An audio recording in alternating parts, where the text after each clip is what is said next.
Welcome to the Education Corner, a podcast by Education Choices magazine.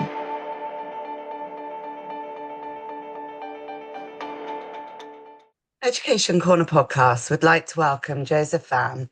Joseph grew up in care on a council estate and was one of the early recipients of the Stormzy Scholarship to attend Cambridge University. Joseph then worked as a councillor for the Labour Party and now works for Christian Aid. The Stormzy Scholarship, launched in 2018, now provides fully funded places for at least 10 undergraduate students at the University of Cambridge each year. In 2023, 5 years after the launch of the Stormzy Scholarship, HSBC UK pledged a further £2 million in support of 30 new Stormzy scholarships over 3 years, and the Murky Foundation continues to fund a further 2 students per year. Through initiatives such as this, over 500 UK Black students have accepted places at Cambridge in the last 3 years. It's such a pleasure to have you with us. Hi, Chloe. Thanks for having me on. You describe your journey as from growing up in care on a council estate to becoming one of the first recipients of the Stormzy Scholarship at Cambridge, and later one of London's youngest elected councillors, which shows how opportunity and perspective can drive meaningful change. Could you tell us a bit more about your background and this journey? Yeah, thanks. If I have that right, I believe that's taken from my LinkedIn bio. But yeah, really, really good question. I guess I'm just, in a typical inner city London kid, really. Grew up in a council estate in central London.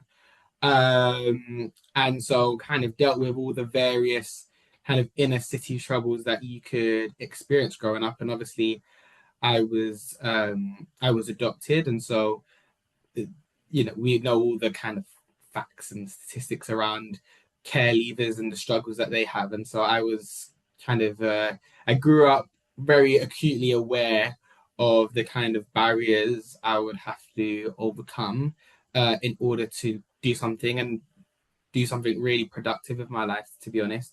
And I guess those were kind of my early teen years were very difficult in terms of finding myself and working out my identity with all these various complications with regard to my socioeconomic status. So yeah, it was a challenge, but I wish I could sit here and say it's a kind of sob story, but it's not, because I had a great childhood. Growing up in central London was amazing. Being out every day and with my friends, it's a real sense of community. And, I almost long for those days, because that sense of community is in many ways what we're missing today. And so, yeah, it was a difficult environment. It was a difficult upbringing due to family and socioeconomic status. But that sense of community really allowed me to kind of flourish and enjoy my childhood while I was working out my identity. And could you tell us more about the Stormzy Scholarship and what the eligibility criteria is and the process of applying? Yeah, so the Stormzy Scholarship is led by obviously the rapper and superstar in the UK, Stormzy, and he felt really passionate about kind of widening access for Black students to top institutions like Cambridge and Oxford, and so he established this scholarship for 2 Black students to go to Cambridge in 2018. And it was really groundbreaking, and it was part of that kind of disparity in representation of Black students at Cambridge. Fortunately for me, 2018 just so happened to be the year that I was finishing my A-level studies and had been accepted into Cambridge that very summer. And so it was really kind of a perfect storm in the sense that I got accepted into Cambridge and was offered a place. And at the same time, there was this scholarship that had been announced by Stormzy for 2 Black students to go to Cambridge. And so you had to receive your offer. So you had to get your offer from Cambridge. And then after that, you apply. And how I applied, and I'm pretty sure it's the same now, is that you submit a kind of personal statement outlining why you're applying for the scholarship and why it would benefit you. And fortunate enough for me, a panel of individuals selected me and my fellow Stormzy scholar Drew as the first two Stormzy scholars to Cambridge in 2018. Yeah, it was. I mean, it was just phone call in August, I think, August 2018, saying it'd been awarded the Stormzy Scholarship, which was great. Then it got better because they invited us to their studios in Kensington to meet Stormzy and have lunch with him. So it was, yeah, it was amazing. And yeah, and then ultimately in early October, late September, I was moving to Cambridge on a scholarship that would cover my tuition fees and maintenance fees. Um, and now look, it's only expanding. It must have been so exciting. How did you first become aware of the Stormzy Scholarship, and that even that it was something that you could benefit from? How did you, for people out there, how did you find it, or how did you hear about it? Yeah, I guess as a lot with my life and what you hear lots is kind of the importance of my teachers, and it's no different for being aware of the Stormzy Scholarship. It was my teacher who said to me um, sometime in the early spring of 2018, she said exactly, quote, Joseph, do you know Stormzy? And I said, obviously, yes, dumb question. And she said, she's announced this scholarship for two black students going to Cambridge. I think you should apply. And yeah, I said, well, absolutely, I'm going to apply. And so she helped me think about what I might say. And yeah, I applied, and that's how I was aware of it because it was a big deal when it was announced. It was all over social media and stuff. People celebrating what a wonderful thing he's done. Stormzy Scholarship has already supported many students. Obviously, it's been going now for 7 years or so. Both directly through funding as well as indirectly through creating more diverse and inclusive communities. Cambridge University says there is, however, still more work to be done to ensure that UK Black students not only apply to study at the university, but feel at home here and achieve their full potential. What was your experience at Cambridge, and how do you feel you were supported by EDIB initiatives at the university?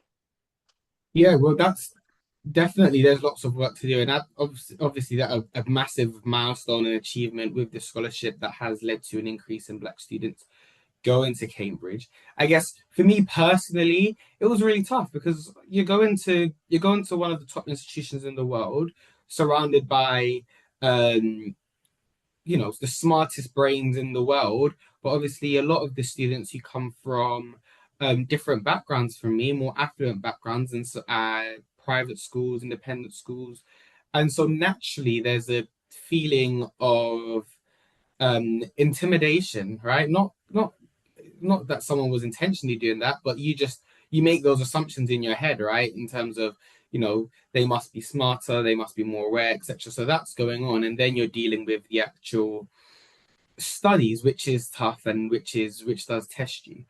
Ultimately, um, what helped me get through was the support from Cambridge, to be honest. And I guess being a Stormzy scholar meant that I was supported by nature. I guess for one reason, they're like, we can't let this Stormzy scholar fail. That would be a bad idea for the story of the scholarship. So there was lots of support and lots of people from the kind of my college, King's College, Cambridge, but also the university itself. And so that was massive.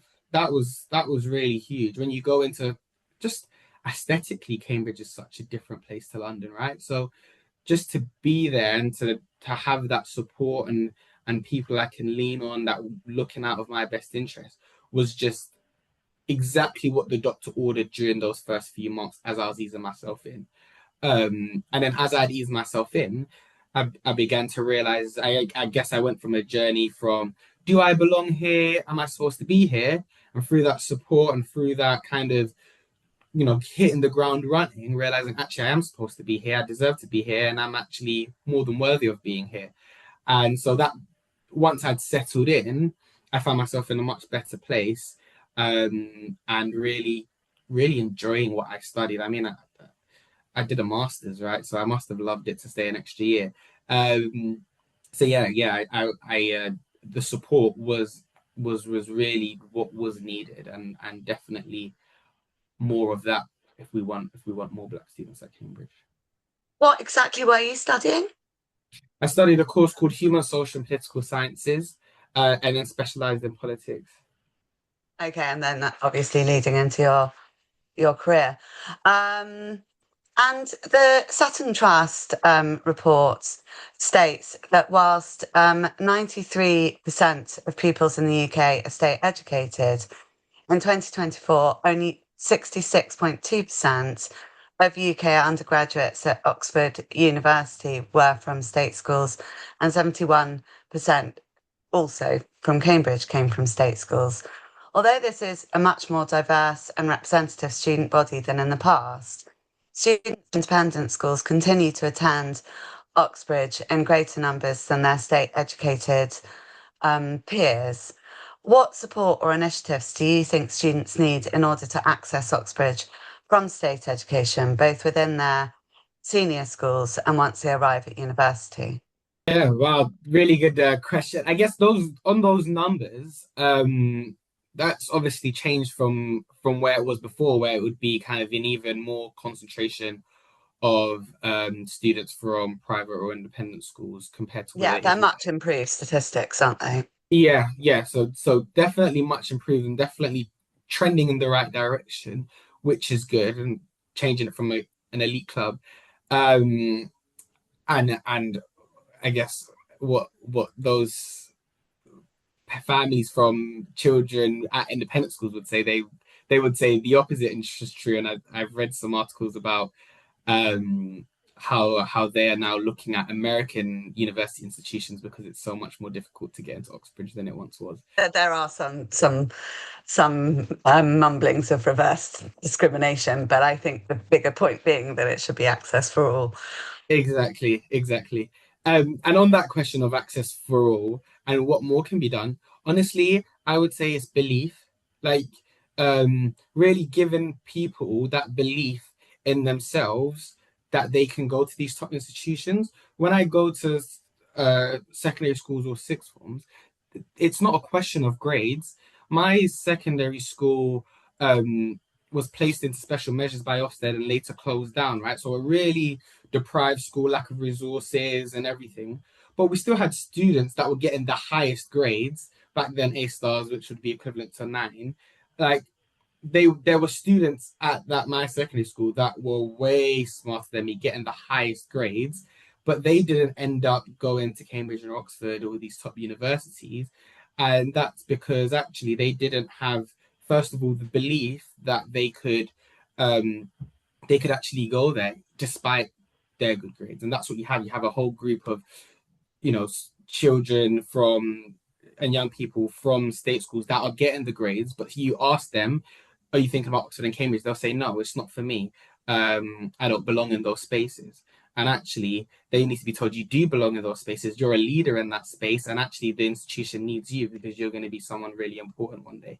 And so that's like the first thing, like getting people to buy into that. And Cambridge and Oxford need to do a bit of work in terms of how do you make the university attractive to that group of people from the social side? Yes, but definitely that belief in terms of you can do it, because a lot of the times it's students that are there but they just don't have the belief to say I can do it. And I was one of them. Like, I really was thinking about Oxbridge from year 10, even though I wasn't kind of top of the mark in terms of my GCSEs. I was thinking about it during sixth form. Um, but I still couldn't bring myself to tell my teachers that I wanted to apply. Right. And, people would class me as a confident person, but I still needed my teacher to say, Joseph, I think you should apply to Cambridge. And then I was like, yes, absolutely. Let's get on with it. And so it's that belief angle. And I think people really underestimate it, but it's massive. And once you get that belief and buy-in, now what you've really done to a young person is give them hope and ambition to go and get there. Because in many cases they have the grades, they're just not applying. Same with Black students. They've got the grades, they're not applying because they don't feel like it's for them or they don't have the belief. And so that would be the first thing. And then obviously you need a structure of support and mentors and all of that good stuff to help them actually put together a good application that would get them there. I think some of it also is family and tradition and history. And if there's no culture or nobody in their kind of immediate social circle that equally has been to Oxford or Cambridge or perhaps knows about the university application process, it makes it even harder. Absolutely. You need that structure of people to know and be able to kind of support you as you're going through that.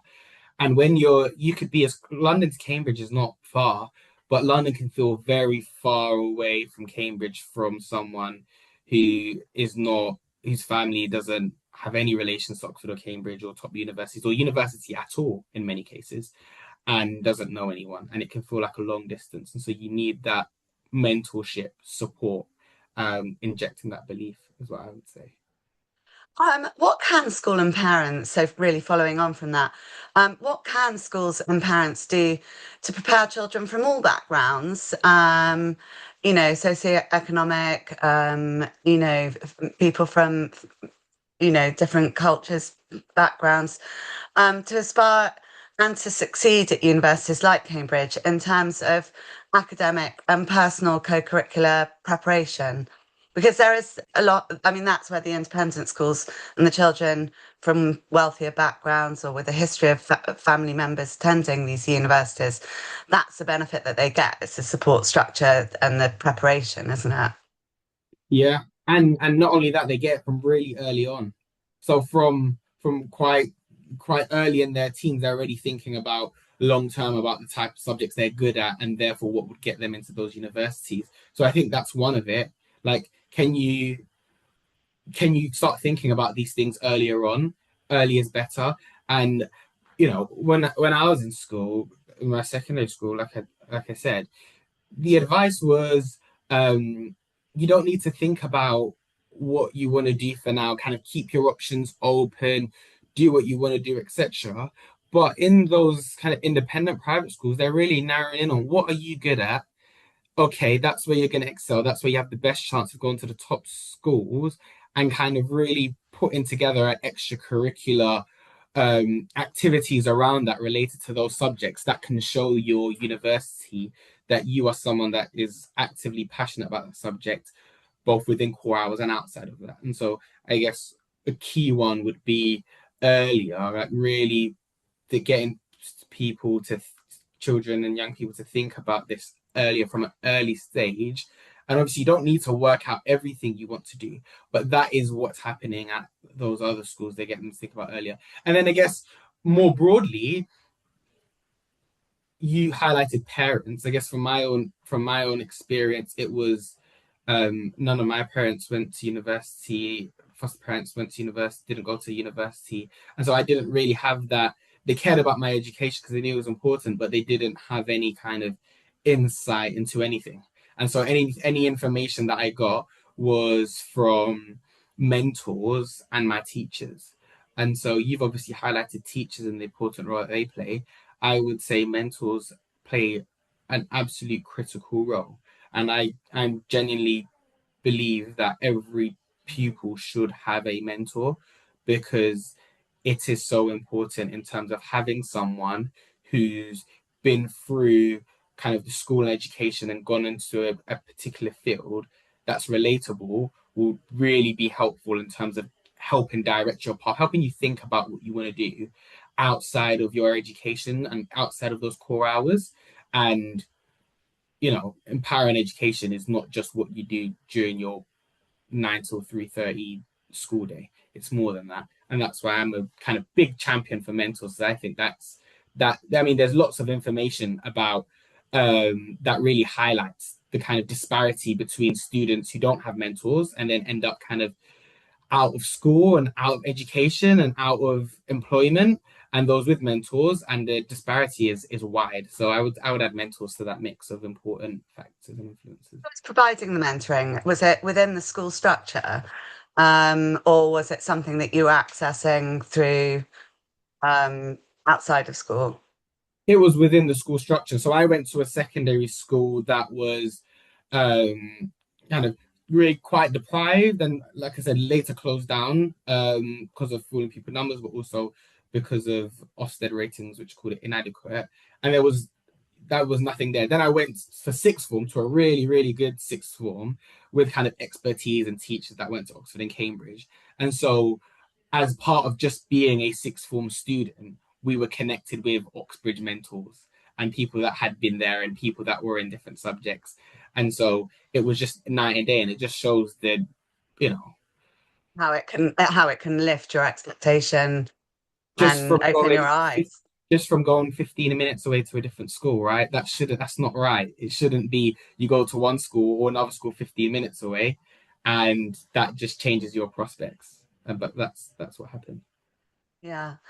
What advice would you give to young people who may be interested in studying at Oxford or Cambridge, but may feel intimidated or feel that they lack the confidence to do so?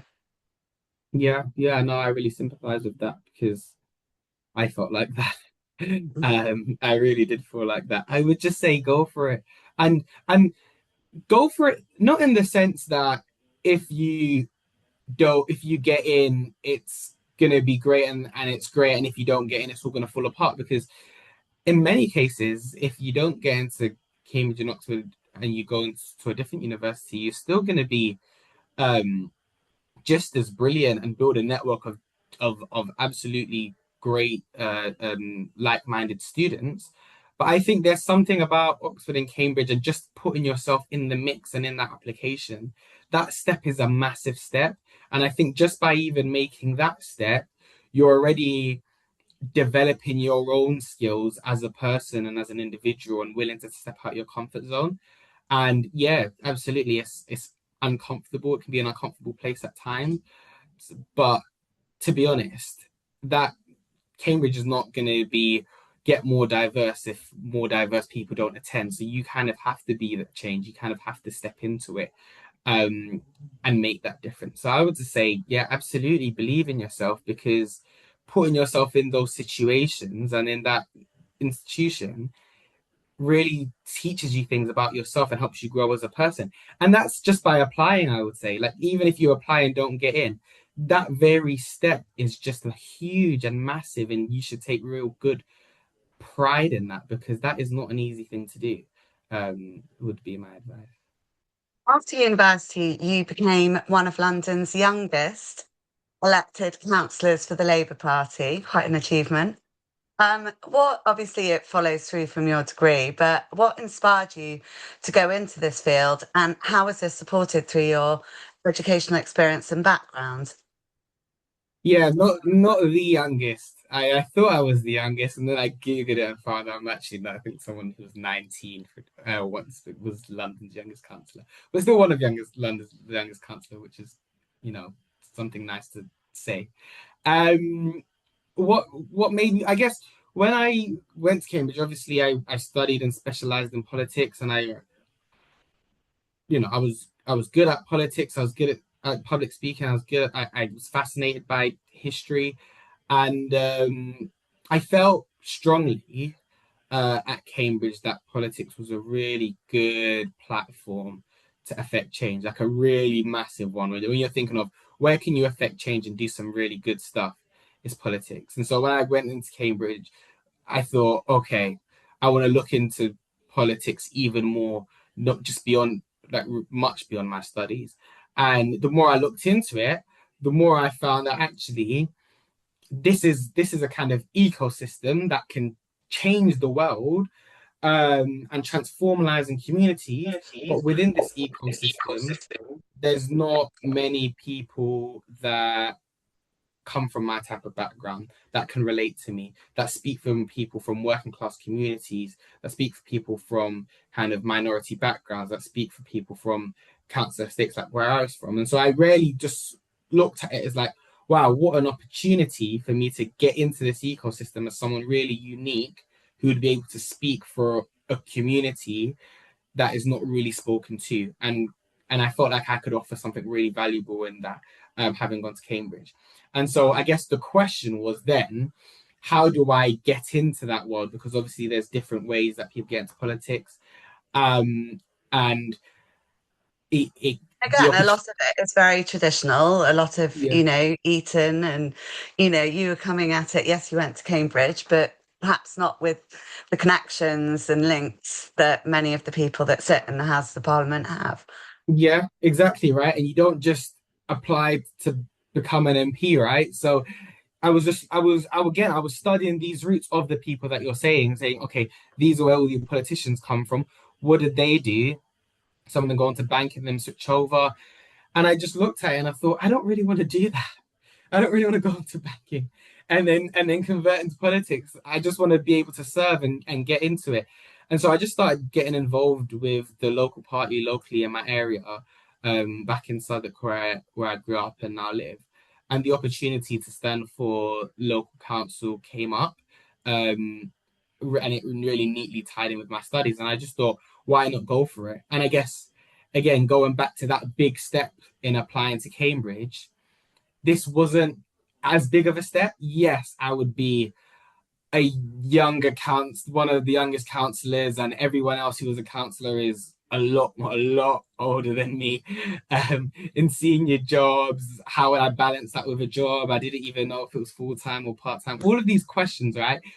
But I knew what I wanted to do, and I wasn't scared to put myself forward and kind of make my case for why a young person like me with the background that I had could offer something really valuable to our local community. And I wouldn't have had that had I not taken those steps beforehand in terms of applying to Cambridge. But by 2022, when I was putting myself forward as a local councillor, I was like ready. Like I was ready to put myself forward, and that confidence and belief I wouldn't have had. But when you've gone through that, I hope you see the journey. Like when you've gone through that and kind of jumped over those hurdles, you look back on it and you're like, well, if I could apply and get in and get over the kind of Cambridge dynamics, then what's just putting myself forward for a local council? And so I did it, and I'm really grateful I did because I absolutely love it. And you're still doing it. Yeah, I am. Yeah, yeah. So I'll be up to 4 years in May, standing for re-election, for my sins. Fingers crossed I get re-elected. And no hopes to be Prime Minister. Oh gosh, I'm still just trying to learn the operations of Southwark Council, let alone the operations of Whitehall. You describe your motivation as my commitment is to the right organisations, enabling them to break new ground, strengthen their relevance, and remain authentically human, which is a wonderful statement. Could you tell us more about what you mean by this and why it's so important to you? Yeah, absolutely. I guess being a councillor, I've had the real privilege of meeting people across industry, private sector, public sector, charities, voluntary and community organizations. And when I've met with private sector institutions, um, you know, a lot of what I would hear from them is kind of, we know the UK economy has been stagnating, and we know we need to innovate and do things better, quicker, faster, but we're trying to work out, etc., what to do. And as someone really passionate about, you know, building this country's economy and growth and prosperity, I would say to these people like, would well, I know who. They're looking for innovation. They're looking for people that can do things better, quicker, faster. And I'm like, hold on a second. That's young people. But actually, at the top of businesses, and that's just the way the world's set up, the people making those decisions about innovation and growth and direction and strategy are obviously people that have been in a profession for 20, 30, 40 years. But in many cases, if you want to innovate, be quicker, faster, more efficient, you should be looking at young, talented people who are actually moving with society, but also really sharp and able to kind of help your company do things at a faster pace, more efficient, and think outside the box. And so I guess that statement that you read is just a lot of the work that I do is about saying to companies, corporate organizations, look, you're struggling with this. If you give a young person the opportunity to work through these challenges over a really short period of time, your mind will be blown. at the kind of solutions that they will offer. That will deliver commercial value for your company. And guess what? In many cases, it does. In fact, in 99% of cases, it does deliver commercial value, bring exciting ideas that they would have never thought about had they not trusted a young person with confidential information about their company. And so that's the type of stuff I'm passionate about. Kind of how can we help the country move forward? Get more young people involved, particularly talented young people who are able to answer and address complex challenges. And what are your hopes going forwards for a more inclusive community, obviously increasingly global community, and social mobility in education and beyond? Wow, what a kind of huge question. I think I think there's lots of work to be done. The scholarship is great and it's fantastic, and HSBC coming in has been great and fantastic. I think we need I think the support side of things is definitely needed, like I highlighted the mentorship. But I also think now we're in a situation where because so many people are going to university, actually, when they leave university, to get a job is a lot harder. And again, I wasn't there 10, 20 years ago, but from speaking to people, it's definitely a lot harder What do you to mean, people like me? yeah. It's because the market is saturated, right? So when the market is saturated, there's so many to choose from.